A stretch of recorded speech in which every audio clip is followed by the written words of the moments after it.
উত্তরপ্রদেশে অল্পের জন্য রক্ষা পেল রাজধানী এক্সপ্রেস এবং কাঠগোদাম এক্সপ্রেস। সোমবার সন্ধ্যায় দিল্লি থেকে অসমের ডিব্রুগড়ের উদ্দেশ্যে যাচ্ছিল রাজধানী এক্সপ্রেস।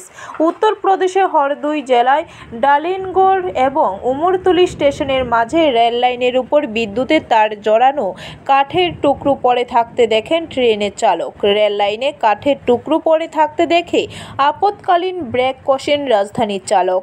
লাইন থেকে বাধা সরিয়ে প্রায় 10 মিনিট পরে ফের এগোতে থাকে ট্রেনটি। চালক গোটা বিষয়টি রেল কর্তৃপক্ষকে জানান। ওই লাইন দিয়ে আসছিল লখনৌগামী কাঠগোদাম এক্সপ্রেস। সে সময়ও লাইনের উপর বিদ্যুতের তার জড়ানো কাঠের টুকরো পড়ে থাকতে দেখেন চালক। সঙ্গে সঙ্গে ট্রেন থামিয়ে দেন তিনি। পুলিশ জানিয়েছে, দুটি ক্ষেত্রে চালকদের তৎপরতায় বড় দুর্ঘটনা এড়ানো গিয়েছে।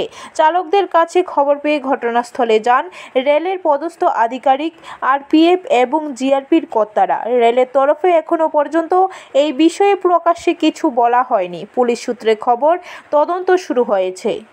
ব্যুরো রিপোর্ট, খবর ত্রিপুরা।